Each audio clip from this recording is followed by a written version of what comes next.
Something ఇలా జరుగుతుంది ఇక్కడ కాంప్లికేషన్స్ బయట బయట ఇట్లా బాగా వైరల్ అయింది కదా మీది. బయట ఇన్స్పైర్ తీసుకుంటే కొన్ని మూవీస్ చూసి అవుతారు కదా, ఇంపాక్ట్ ఉంటుంది వాళ్ళకి ఆడియన్స్ కి అట్లా. ఇదైతే ఇన్స్పైర్ అవ్వడానికి చేసిన సిరీస్ అయితే అస్సలు కాదు. ఒక ఇద్దరు కప్పులు ఒకవేళ ఈ సిచ్యువేషన్ లో పడితే వాళ్ళ జర్నీ ఎట్లుంటది చూడండి, అంతే. ఏం నేర్చుకోవాల్సిన అవసరం లేదు దీని నుంచి, నేర్చుకోకండి ప్లీజ్. ఓకే. సో అంటే దీంట్లో కాంప్లికేటెడ్ ఏమనిపించింది మీకు? సిచ్యువేషన్స్ మార్చండి, సీన్స్ కొంచెం నాకు వేరేగా చేయాలి, నాకు కొంచెం ఇబ్బందిగా ఉంది, అట్లాంటి సీన్స్ ఉన్నాయి? ఇబ్బంది సీన్స్ లేదు. లాస్ట్ ఎపిసోడ్ లో ఒక సీన్ చేయమన్నా చేయనన్నా. ప్లీజ్. అదే యాక్చువల్లీ కావాలని చెప్పాను లేదు కాబట్టి తీసేసిన. ఏంటో సీన్ లాస్ట్ ఎపిసోడ్ ఇప్పుడు చెప్పేసి లాస్ట్ ఎపిసోడా? Okay okay. ఆన్ పేపర్ లేకుండా అది. ఓకే. బెస్ట్ మూమెంట్స్ ఏంటి మీ సిరీస్ లో 4 ఎపిసోడ్స్ లో? బెస్ట్ మూమెంట్ ఆయన మా సిరీస్ కి కాస్ట్. ఓకే. చాలా ప్రిపేర్ అయ్యి వచ్చాడు, ఇంటర్వ్యూస్ అలవాటు అయిపోయాయి నీకు. ఓకే. బెస్ట్ మూమెంట్ అంటే ఇది పర్టికులర్ ఈ మూమెంట్ అని అయితే చెప్పలేము. I think everyday on sets మేము ఏదో ఒక రకంగా బాగా అనిపించేది. సీన్ వైజ్ అడిగితే కనుక నాకైతే సెకండ్ ఎపిసోడ్ లో క్లైమాక్స్ అండ్ 4th ఎపిసోడ్ లో యాక్చువల్లీ క్లైమాక్స్ ముందు రాసుకునేటప్పుడు అంటే చేసినప్పుడు కూడా నాకు అంతేం అనిపించలేదు, కానీ with the music and everything 4th episode లో కూడా క్లైమాక్స్ ఇష్టం. మూమెంట్స్ అయితే అన్ని డేస్ నాకు అంత అనిపించలేదు నేను, because I was the only one performing and I want like my performance much. So అట్లా. మీకు షూట్ లో చిన్న ఐడియాస్ వస్తాయండి అప్పుడప్పుడు. ఓకే. అది అప్పుడు చాలా ఎక్సైటింగ్ అనిపిస్తుంది, అంటే అరే బాగా క్రాక్ చేసినాం అనిపిస్తుంది. బట్ తర్వాత అది గుర్తుండవు అసలు, ఎందుకంటే ఫ్లోలో చేసేసినాం కాబట్టి. సో అట్లా ఒక బెస్ట్ మూమెంట్ అన్నట్టయితే ఏం గుర్తులేదు. ఓకే. Everything was fun. ఓనర్తో కూర్చుని ఫస్టే ఏం చేస్తున్నారు మీరు అంటే ఇలా నిద్ర కూర్చుని చెప్తారు, నేను ఇక్కడ జాబ్ చేస్తాను అక్కడ చేస్తాను, అలా ఫ్లోలో వెళ్తున్నప్పుడు లాస్ట్ నువ్వు టీసీఎస్ కాదు కదా అని మీరు చెప్తారు. ఆ సీన్ గురించి ఒకసారి. అది ఇట్స్ వెరీ ఫన్. చెప్పు, ఇట్స్ ఫన్ సీన్. చేయగలుగుతారు సీన్ అది? మీకు నచ్చిన సీన్ ఏదైనా? గుర్తు కూడా లేదు. తెలిపాను అండి, ఏజ్ 22. ఎందుకు లేదు? ఓకే, మీరు చెప్పు. సో అది రాసుకున్నప్పుడు పేపర్ మీద చాలా ఫన్ అనిపించింది, బట్ నేను చదివినప్పుడు వేరేలాగా అనుకున్నా. మేబీ నేను చెప్పిన తర్వాత తను చెప్తుంది, ఏదో కన్ఫ్యూజన్ కామెడీ ఏదో అవుతుందని. బట్ సింక్ లో చెప్పాలి అని మాకు కొంచెం లేట్ గా తెలిసింది. ప్రిపేర్ అవుతున్నాం మేము, చాలా ప్రిపేర్ అయినాం. సీన్ ముందు చాలా కూర్చొని ఒక బ్లూపర్ వీడియో కూడా ఉంటది. అంటే ఏమైపోతుంది అంటే ఇప్పుడు నేను మాట్లాడుతున్నప్పుడు మీరు మాట్లాడేది అనుకో, ఓవర్లాప్ అయినప్పుడు నాకు మీ వాయిస్ వినిపించేసి నేను మర్చిపోతా ఏం మాట్లాడుతున్నాను. సో ఒక లోగా మాట్లాడి ఈ ప్రిపరేషన్స్ అన్నీ నేనే. బట్ షార్ట్ తీయడం స్టార్ట్ అయినాక 82 టేక్స్ 90 దాకా వెళ్ళినాయిగా, 87 92 సంథింగ్ 92 టేక్స్ పట్టింది. బట్ మధ్యలో ఒకటి ఓకే అయింది, short okay in the sense just head దగ్గర ఎక్కడో మిస్ అయిందని చెప్పి మళ్ళీ చేసాం, గుర్తుందా? అదేమైందంటే 2 పార్ట్స్ ఉంటాయి దీనికి. టీసీఎస్ కదా, దాని తర్వాత మళ్ళీ ఊరికి దూరంగా ఏదో మళ్ళీ ఇంకో చిన్న డైలాగ్ ఉంటది. ఫస్ట్ టైం అనుకున్నాం ఈ చంక్ చేద్దాం సింగిల్ టేక్ లో అనుకున్నాం, చేసినాం, ఓకే అయింది. దాని తర్వాత మొత్తం చేయడానికి ట్రై చేద్దాం కదా, మళ్ళీ ఇంకో ఐడియా వచ్చింది.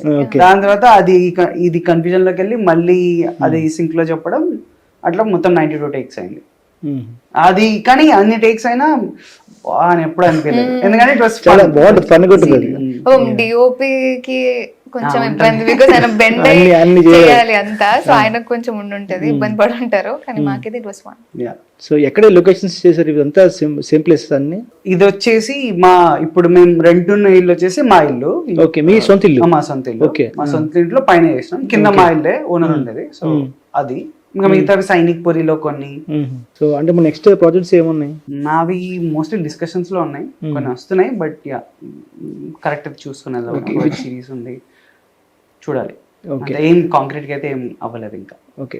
మీది అని? నాదైతే హోమ్ టౌన్ అని చెప్పేసి ఒక వెబ్ సిరీస్ ఆహాలో రాబోతుంది సూన్. అది కాకుండా స్టోరీస్ వింటున్నా. ఒక్కటైతే స్టోరీ పరంగా బానే ఉంది. ఐ స్టిల్ డోంట్ నో, వాళ్ళు ఇంకా ప్రాజెక్ట్ ఇంకేం స్టార్ట్ చేయలేదు కాబట్టి తెలీదు అందులో ఇంకా ఉన్నానా లేదా అనేది తెలియదు. స్టోరీ వరకు అయితే నాకు నచ్చింది అని చెప్పా అంతే. సో రాజన్న మూవీ చేసినప్పుడు చిన్నపిల్ల కదా, సో అప్పటి నుంచి ఇప్పటి నుంచి ఏం మారలేదు. బయటకు వెళ్ళినప్పుడు రాజన్న గురించి మాట్లాడతారా, వేరే చేసిన మూవీస్ గురించి మాట్లాడతారు? ఎలా ఉంటుంది? ఇబ్బందిగా ఉంటుందా? కొంచెం ప్రౌడ్ గా ఫీల్ అవుతారా? ప్రౌడ్ డెఫినెట్లీ ఉంటది, కానీ అంటే 12-13 years అయ్యాక కూడా ఇంకా ఓన్లీ ఆ రాజన్న పాప అనే ట్యాగ్ అయితే నాకు కొంచెం ఇబ్బందిగానే ఉంటుంది, బికాస్ నేను ఆ వయసు దాటిపోయాను కానీ ఇంకా వాళ్ళు పాపలని ట్రీట్ చేస్తుంటే అది కొంచెం ఇబ్బందిగా ఉంటది. కానీ ఇంకేంటి అంటే వాళ్ళు ఓన్లీ రాజన్న గుర్తు పెట్టుకుంటున్నప్పుడు అది చాలా గ్రేట్ ఇంపాక్ట్ క్రియేట్ చేసింది మనిషి అంటే జనాల్లో. ఇప్పుడు దానికంటే మించి నాకు ఒక క్యారెక్టర్ వచ్చి దాన్ని అంటే సిల్వర్ స్క్రీన్ మీద అంటున్నా బ్రేక్ చేసే తప్ప మేబీ జనాలు ఇంకా అది మర్చిపోలేరేమో. లేదా నేను అలాంటి క్యారెక్టర్స్ ఏదైనా చేసినా అరే తిను రాజన్న అమ్మాయి అని అలా కనెక్ట్ చేసుకుంటారు, కానీ రాజన్న అయితే వదలరు అని అనిపిస్తుంది.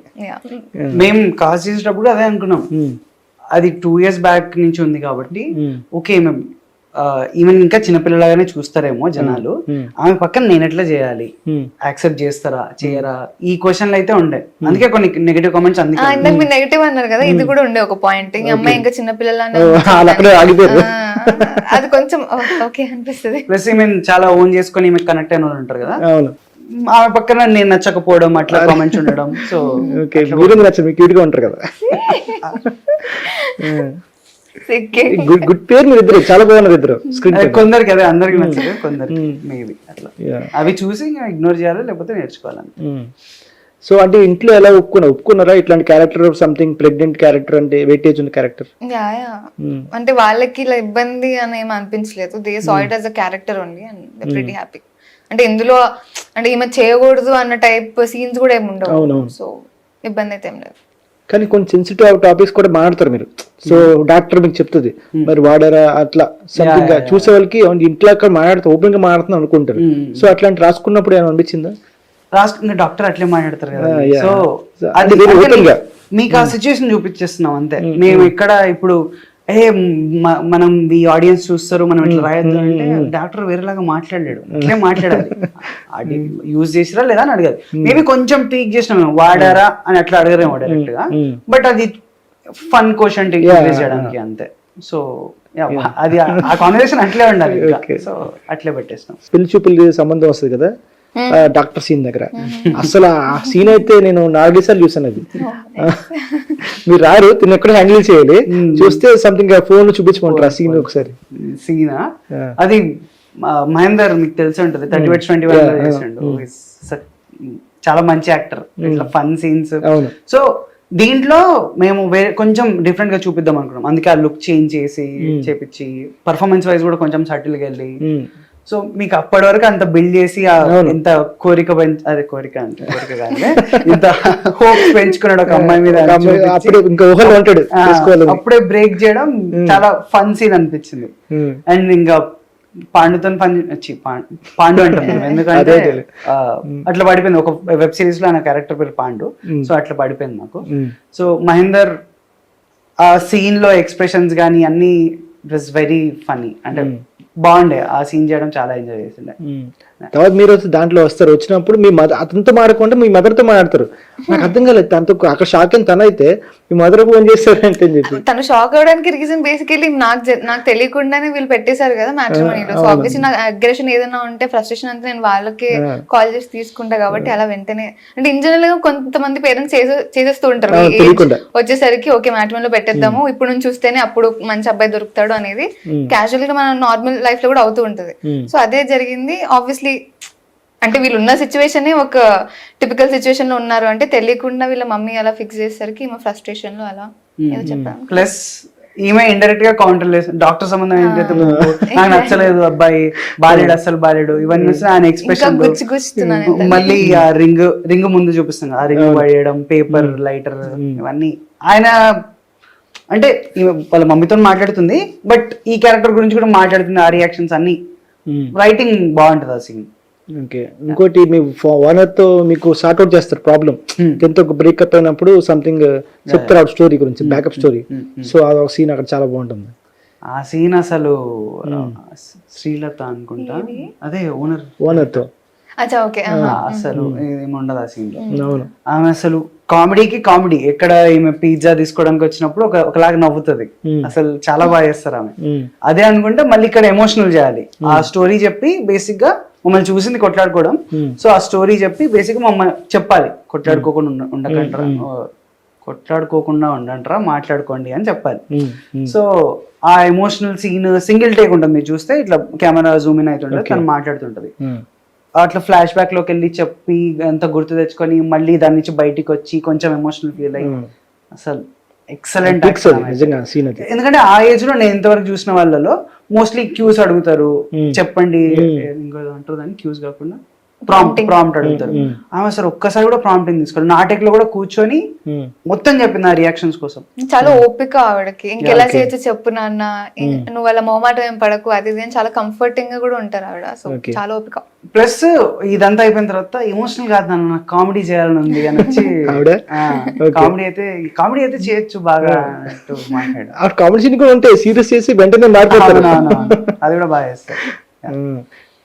సో అందుకే అలా రైటర్ గా చేశారు, ఎందుకంటే మీకన్నా డామినేషన్ ఎక్కువ ఉంటాయి సీన్లు తనకి. 4th ఎపిసోడ్ మీరు చూడలేదు అనమాట, 4th ఎపిసోడ్ మొత్తం ఇవన్నీ ఉంటది.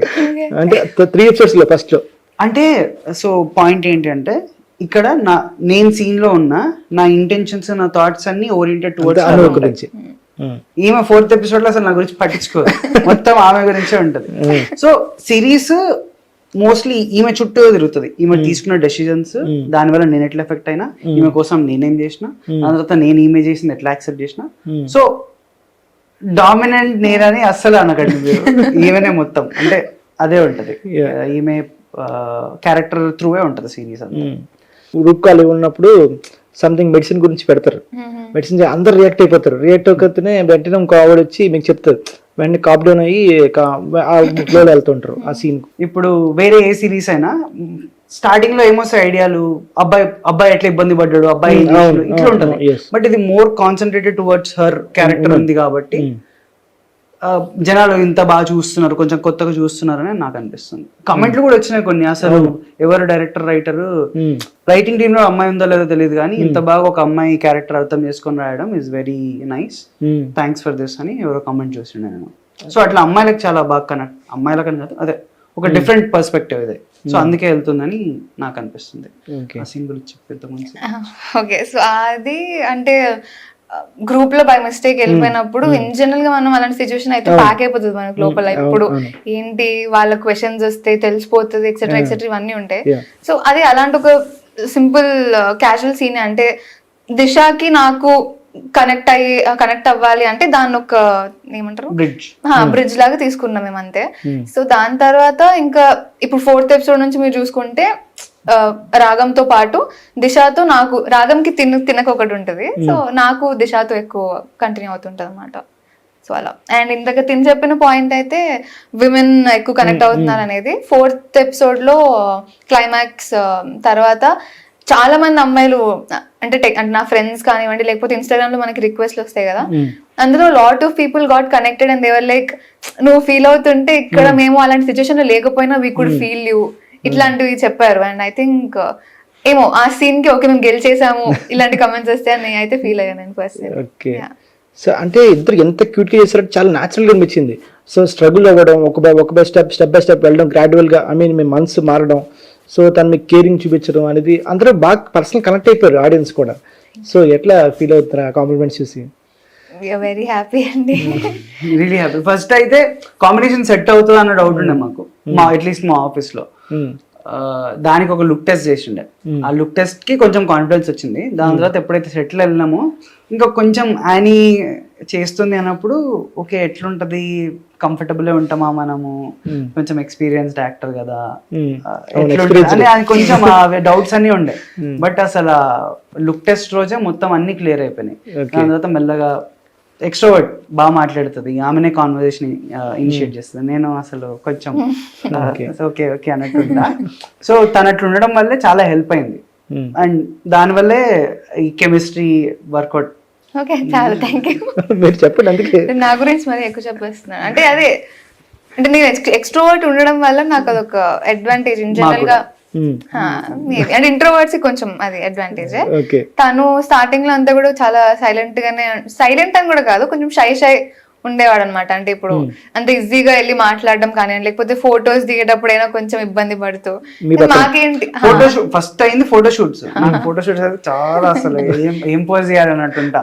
వీడియో అయితే ఏమైనా వేసేయచ్చు, ఫోటోషూట్ ఒక దగ్గర ఆగిపోయి ఉండాలంటే కొంచెం కష్టం. సో అప్పుడు షీ వాజ్ ఇట్లా చేద్దామా అని షీ వాజ్ వెరీ ఓపెన్. అట్లా సెట్ అయింది కొంచెం. ఓకే వైబ్ బాగుండే. షూట్ చేస్తున్నప్పుడు ఇంకా అలా వెళ్ళిపోయినా. ఓకే, ఇప్పటివరకు ఎన్ని మూవీస్ చేస్తారు మీరు మీ టోటల్ మీ జర్నీలో? నేనా 30 అనుకుంటా. 30 ప్లస్. ఓకే, ఫస్ట్ ఇది అనుకోకుండా ఒక రోజు. అప్పుడు చిన్నపిల్ల. అవును. ఒక 3 or 4 years ఉంటాయా? 3-4. అప్పటి నుంచి జర్నీ చేశారు అంటే అప్పుడు అనిపించిందా సో మనకి ఈ ఫీల్డ్ లో ఉండగలము లేకపోతే మనం వేరే జాబ్ చూసుకోవాలి ఇట్లా అప్ అండ్ డౌన్స్ ఉంటాయి కదా? నాకైతే టు బి ఆనెస్ట్ వేరే జాబ్ చూసుకోవాలని థాట్ అసలు ఉండదు. అంటే ఏమో అంటే రాజన్న తర్వాత నాకు వచ్చిన ఫేమ్ అనాలో లేకపోతే ఆ ప్రేమ అనాలో ఏమో తెలియదు, కానీ దాని వల్ల నాకు సినిమా తప్ప ఇంకా వేరే ఎటు వెళ్ళబోతు కూడా కాలే. అండ్ ఎక్కువ నేను స్టడీస్ మీద ఇది చేస్తేనే నాకు ఇప్పుడు నేను జాబ్ చేయాలి అన్నట్టు కూడా నేను చదువుకోలేదు. అంటే పాస్ అయితే అవ్వాలి అనుకున్నా, కానీ ఆ పాస్ మార్క్ కొంచెం 80%, 90% దాకా కూడా వెళ్ళిపోయేది. సో దాని తర్వాత అంతా కూడా అంటే ఉండేది నాకు ఎప్పుడు చిన్నప్పటి నుంచి ఇక్కడే ఉన్నాను, సో ఇండస్ట్రీలోనే ఉందాము, ఏం చేసినా ఎంటర్టైన్మెంట్ ఫీల్డ్ లోనే ఉందాము అనే ఉండేది. జాబ్ అయితే ఇప్పటికీ ఎవరైనా చెప్పినా కానీ it's definitely not my cup of tea. నేను చేయలేను, నాకు అంత నాలెడ్జ్ లేదు. ఫస్ట్ ఆఫ్ ఆల్ నేను అది ఒప్పేసుకుంటా. నేను ఎప్పుడో చదువుకుంది, ఇప్పుడు మీరు నన్ను ఏం అడిగినా నాకు అసలు ఏం తెలియదు. సినిమాల గురించి ఏమన్నా అడిగితే దాని గురించి నేను నేర్చుకోవాలని తపన నాకు ఉంటది, ఇంకేం చేయొచ్చు అని ఇంట్రెస్ట్ నేను చూపిస్తా. కానీ when it comes to job నాకు నచ్చని పని అయితే నేను చేయను అని అంటాను. ఓకే, అంటే ఇప్పుడు జనరల్ గా ప్రొడ్యూసర్స్ కానీ డైరెక్టర్స్ కానీ క్యారెక్టర్స్ డిమాండ్ చేస్తే స్కిన్ షో అంటారు, లేకపోతే గ్లామరస్ గా రోల్స్ చేయమంటారు. సో అటువంటి ఏమైనా వచ్చినాయి రోల్స్ మీకు? అంటే మీ చిన్నప్పుడు చూసిన మీ క్యారెక్టర్ వేరు, అప్పుడు ఇప్పుడు ఉన్నది వేరు కదా. అట్లా సర్ప్రైజింగ్లీ నన్ను ఎవరు అలాంటి వాటి కూడా అప్రోచ్ అవ్వరు. ఎందుకంటే నన్ను చిన్నప్పటి నుంచి చూడడం వల్ల, లేకపోతే kind of scripts that I'm choosing దాని వల్ల, లేకపోతే నేను బయట ఎలా ఉంటానో దాని వల్ల ఏమో వాళ్ళు ఏం ఆలోచిస్తారో నాకు తెలియదు, కానీ ఇన్ జనరల్ గా అప్రోచ్ అవ్వరు అలాంటి వాటికి. వాళ్ళు ఇప్పుడు ఫర్ ఎగ్జాంపుల్ ఒక ఫిల్మ్ లో 2 leads యాక్ట్రెసెస్ ఉన్నారు అంటే, నేను ఒక స్టోరీ ఉన్నాను రీసెంట్ గా, అందులో ఒక అమ్మాయి చాలా బబ్లీ క్యారెక్టర్ ఉండింది, ఇంకో అమ్మాయి ట్రెడిషనల్ క్యారెక్టర్ ఉండింది. ఐ థాట్ బబ్లీ క్యారెక్టర్ నాకు నచ్చింది, అంటే స్కిన్ షో ఇవన్నీ నాకేం చెప్పలేదు, క్యారెక్టర్ వైజ్ చూసుకుంటే ఆ క్యారెక్టర్ చాలా బాగుండే. But the director himself he was like bubbly character మీద కాదండి, దాంట్లో కొన్ని ఇలాంటి మినీ కట్స్ ఇవన్నీ వేసుకోవాలి, నాకు తెలుసు మీరు ఇలాంటివి ఏం చేయరని చెప్పేసి ఆయనే చెప్పేశారు. నాకు ఇంకా పెద్దగా చెప్పాల్సిన అవసరం కూడా ఏం లేదు, మీరైతే రెడీ అలా అని చెప్పేసి. అంటే ఇప్పుడు కొంతమంది ప్రాపర్ డ్రెస్సింగ్ లో కూడా బబ్లీ క్యారెక్టర్స్ చేయొచ్చు. ఇట్ డజంట్ మీన్ దట్ నువ్వు ఇలాంటి బట్టలు వేసుకుంటేనే బబ్లీగా కనిపిస్తావు, లేకపోతే స్కిన్ షో చేస్తేనే నీ క్యారెక్టర్ బబ్లీగా ఉంటుంది అనేం లేదు. సో అలాంటివి వస్తే I'm pretty comfortable to do it. ఇంకా డైరెక్టర్స్ చేతుల్లోనే ఉంటది, ఇంకా వాళ్ళకి పర్ఫార్మెన్స్ కావాలి లేకపోతే ఓన్లీ డ్రెస్సింగ్ మ్యాటర్ కాదు అనిపిస్తే కనుక if they approach I definitely do it. ఎలా వచ్చారు మూవీస్ లోకి? I mean web series, short films. So నేను జాబ్ చేస్తుండే, ఒక 1 year 4 months చేసిన జాబ్, సాఫ్ట్వేర్ జాబ్. దాని తర్వాత ముందు నుంచి డబ్ స్మాష్ అవన్నీ చేస్తుండే. లాక్డౌన్ లో కొంచెం కాంటెంట్ వీడియోస్ ఓన్ వాయిస్ అవన్నీ చేసినప్పుడు అవి ఎడిట్ కూడా అంతా స్క్రిప్టింగ్, ఎడిటింగ్, యాక్టింగ్ అంతా నేనే చేస్తుండే. సో అవి చేసినప్పుడు కొంచెం హెక్టిక్ అయిపోయేది, జాబ్ మేనేజ్ చేయడం, ఇవి రిలీజ్ చేయడం, జనాలు ఏమో అడుగుతున్నా ఇంకో వీడియో పెట్టు అని. సో ఇది బాగుంది కదా, నేను ఎందుకు ఇది చేస్తున్నా, నాకు ఇది చేయాలని లేదు అని ఇంట్లో చెప్పాను. జాబ్ లో సాటిస్ఫాక్షన్ లేదు, సాటిస్ఫాక్షన్ లేదని కాదు, నాకు ఓకే ఐటీ జాబ్ చేస్తుంటే నాకు వీక్లీ ఒక ఛాలెంజ్ ఉంటది. అంటే ఈ నాకు కోడింగ్ నచ్చుతుంది, నాకు చేయడం ఇష్టం. వీక్లీ ఒక ఛాలెంజ్, అది క్రాక్ చేసినప్పుడు సాటిస్ఫాక్షన్ చాలా బాగుంటది. బట్ లాంగ్ రన్ లో ఇదే చేస్తూ ఉండిపోవాలి, నాకు వేరే ఎక్స్ప్లోర్ చేయాలని. అంటే ఇప్పుడు నేను చిన్నప్పటి నుంచి ఒకసారి పోలీస్ అవుదాం అనుకున్నా, ఒకసారి ఆస్ట్రోనాట్ అవుదాం అనుకున్నా, ఒకసారి అదా అనుకున్నా, ఒకసారి ఇది అనుకున్నా, ఇవన్నీ నేను చేయలేను. యాక్టర్ అయితే కొంచెం ఎక్స్పీరియన్స్ చేయొచ్చు కదా అని అనుకున్నా. సో ఒక ఐటీ జాబ్ చేసేసిన, ఇప్పుడు ఇది చేద్దాం. కానీ ఛాలెంజెస్ తెలియకుండా అప్పుడు నాకు, అంటే ఇప్పుడు రొటీన్ లైఫ్ ఉండొద్దు అని చూస్ చేసుకుంటాం, కానీ ఒకసారి ఇక్కడ పడిపోతే ఖాళీ అయిపోయి మనకు అసలు రొటీన్ ఉండదు. రొటీన్ లేకపోతే నీకు అసలు పిచ్చి లేస్తుంది అనమాట, అంటే ఏం చేయాలో అర్థం కాదు రోజు. సో ఇంట్లో చెప్పి ఇట్లా నాకు చేయాలని లేదు, ఇది చేస్తా అంటే ఫస్ట్ వద్దన్నారు. ఈ లాక్డౌన్ బయట పరిస్థితి బాగాలేదు, ఎందుకు ఇప్పుడు ఈ జాబ్ పోతే మళ్ళీ రాదు అన్నారు. నేను లేదు సరే 2 months కూర్చున్నాం. మళ్ళీ నా వల్ల అయితే లేదు, నాకు నెక్ పెయిన్లు వస్తున్నాయి, బ్యాక్ పెయిన్లు వస్తున్నాయి, నేను చేయనని చెప్పి అప్పుడు చెప్తే మా సరే ఇంకా ట్రై చేసుకో అన్నట్టు. అప్పుడు చాయ్ బిస్కెట్ మెయిల్ చేసిండే వాళ్ళు, అప్పుడు టెంపరీ రూమ్మేట్స్ కి కాస్టింగ్ చేస్తుండే. లక్కీగా అప్పుడే కోయిన్సైడ్ అయ్యి వాళ్ళు పిలిచారు. అది first project temporary roommates. Second కూడా దాంట్లో ఉన్నాయి ఇంకా అంతే, ఇంకా అప్పటి నుంచి ఇంకా చాయ్ బిస్కెట్ తోనే జరిగింది. ఓకే, అంటే ఇప్పుడు ఈ టైటిల్ కూడా 21 and ప్రెగ్నెంట్, దాంట్లో చాయ్ వాళ్ళకి 21 words 30 words 21. సో ఏంటి నెంబర్ 1 అలా చాయ్ బిస్కెట్లు పట్టుకున్నారా, ముద్ర వేసుకున్నారా మాదే నెంబర్ అని? అట్లేం లేదు, కానీ డెఫినెట్లీ 21 and ప్రెగ్నెంట్ పెడితే హెల్ప్ అవుతుంది. 30 words 21 ప్రెగ్నెంట్ కొంచెం ఆ వైబ్ క్యారీ కావడము, ఓకే ఇదేదో చూద్దామని జనాల్లో ఇంట్రెస్ట్ అయితే వస్తుంది. ఇంకొకటి కాలేజ్ అయిపోయినాక ఏజ్ యూజువల్లీ అందరిది 21 ఉంటుంది. అట్లా 21 వాళ్ళు ప్రెగ్నెంట్ అయితే ఏంటి అని. అంటే నాకు అప్పుడప్పుడు అనిపిస్తుంది టైటిల్ 21 అని ప్రెగ్నెంట్ అని లేకుండా మనం నార్మల్ గా ఏదైనా సింపుల్ టైటిల్ పెట్టేస్తున్నా జనాలు ఓపెన్ చేసి ఇది ఏంటి అని అంత ఇంట్రెస్ట్ గా కూడా ఉండే వాళ్ళు కాదేమో అనే ఫీలింగ్ కూడా వస్తుంది. టైటిల్ హెల్ప్ లాట్ అని కూడా. ఫస్ట్ ఇంకోటి అనుకున్నాను, సారీ థ్యాంక్ యూ ఇట్లాంటి టైటిల్స్ అనుకున్నాం, బట్ లేదు 21 ప్రెగ్నెంట్ వెళ్ళడం బెటర్ అని. సో అంటే ఇప్పుడు ఫైనల్ గా చెప్పండి ఆడియన్స్ కి నెక్స్ట్ ఎపిసోడ్స్ ఎలా ఉంటాయి ఎట్లా? నెక్స్ట్ ఎపిసోడ్స్ అంటే 4th ఎపిసోడ్ వరకు చూస్తున్న వాళ్ళైతే ఫస్ట్లీ థ్యాంక్ యూ అన్ని ఎపిసోడ్స్ మీరు చాలా పేషెన్స్ గా మా కోసం మేము కొంచెం లేట్ చేస్తున్నా చూస్తున్నందుకు thank you so much. And 5th and 6th ఇంకా 2 episodes ఉన్నాయి. అండ్ ఐ థింక్ ఇప్పుడు దాకా మిమ్మల్ని ఎంగేజ్ చేసిందని అనుకుంటున్నాం, అండ్ ముందు ముందు కూడా ఎంగేజింగ్ గానే ఉండబోతుంది. అండ్ క్లైమాక్స్ ఏమవుతుంది ఏంటి అనేది ఇప్పటికీ చాలా మంది ఇలా నార్మల్ కమెంట్స్ లో గెస్ అయితే చేస్తున్నారు, but keep guessing and I hope you will still like. అంటే ఓవరాల్ 6 episodes తర్వాత ఒక మంచి సిరీస్ చూసామనే ఫీలింగ్ తో అయితే మీరు డెఫినెట్ గా ఉంటారు అనుకుంటున్నాను. Thank you so much guys, చూసి ఎంకరేజ్ చేస్తున్నందుకు. రియలీ హ్యాపీ దట్ మీరు ఎంత సపోర్ట్ ఇస్తున్నందుకు. నెక్స్ట్ ఎపిసోడ్స్ అయితే మోస్ట్లీ ఇదే టోన్ ఉంటుంది, కొంచెం ఎమోషనల్ క్వశ్చన్ పెరుగుతుంది. మీరు అనుకున్నదే అవుతుంది, బట్ అది ఎలా అవుతుందో అంటే మీరు ఏమనుకుంటున్నారో అనుకోండి, మోస్ట్లీ ఎక్స్ట్రాడినరీ ఏదో అయిపోతుంది అని అయితే ఎక్స్పెక్ట్ చేయకండి. అవుతుంది, బట్ అది ఎలా అవుతుంది అనేది ఇంట్రెస్టింగ్ గా ఉంటుంది. బ్యూటిఫుల్ గా ఇంకా ఎంగేజింగ్ ఉండాలని కోరుకుంటున్నాను. Thank you.